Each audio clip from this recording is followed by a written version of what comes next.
guys, nagbabalik sa Anday. Hulaan nyo kung anong lulutuin natin ngayon. Ayan, nag-slice ako ng cubes ng talong. Ito ay super big. Ganyan kalaki. Hindi ko na binidyo kung paano ko ni-slice. So, ganyan lang siya.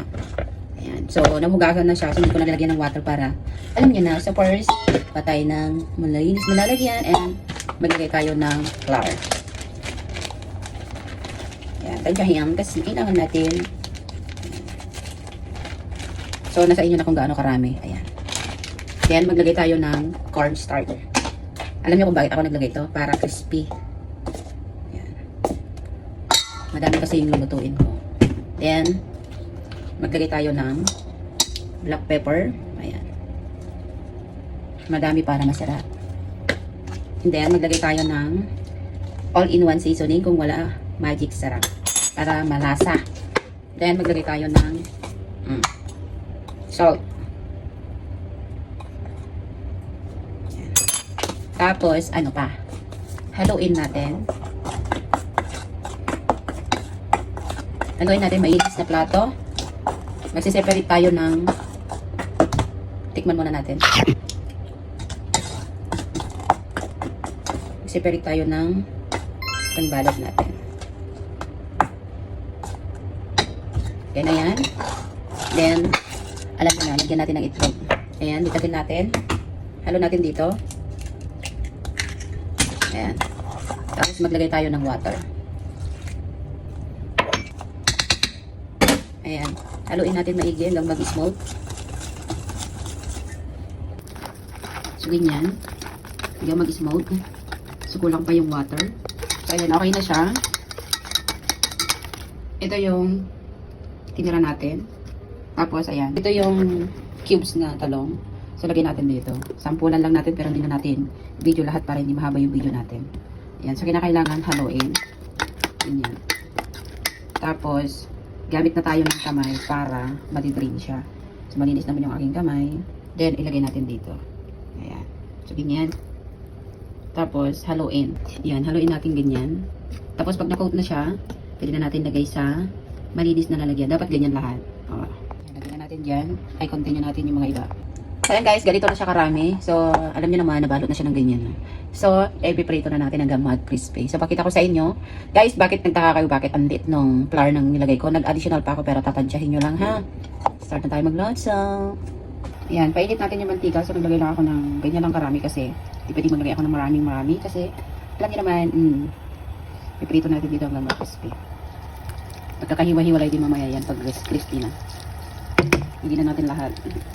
Para alam niyo na, isahan na. Ayan, haluin lang natin para pantay-pantay sa pagluluto. Yung pagkaluto niya pala. Ayan. Alam niyo naman, pag-iisa lang yung sauce na nag-aano, nakahawak. Ayan. Haluin lang natin ganito para yung mga iba malagyan siya ng oil. Pero malakas na yung apoy niya ha, kasi kailangan natin i-crispy. Ayan. So, pakita ko sa inyo pag nagbabrown na mamaya. Para hindi mahaba yung video natin. Para tayo nagpiprito din ng talong lang. Ito ay meron lang siyang flour. So, update kayo mamaya kung ano itsura na. So, ayan, habang nagpiprito tayo ng, ng talong. So, prepare natin yung kailanganin natin. So, gagamit ako ng kalahating white onion. So, slice ko lang siya ng dice. Ayan. Para naman kahit pa paano naman diretso na pagluto na. So, meron tayong lemon. So, kalahati lang yung ilagay natin. Kasi kailangan natin ng juice niya, yung juice na natin. So, lagyan na natin dito sa mangkok. So, gamit tayo ng, ng kutsara para natin. So, maganda sana to is dalayap. Is, ano ba yun tawag doon? So, wala tayo. So, lemon na lang. Kalamansi, ganun. Pwede rin naman to. Parehas din naman maasim. Diba? O, diba? Tapos, syempre, sinasabing sisig, meron tayong sili. Hindi mawawala yung sili, guys, kasi ito yung pampasawa. So, tanggalin natin ito. Na masarap.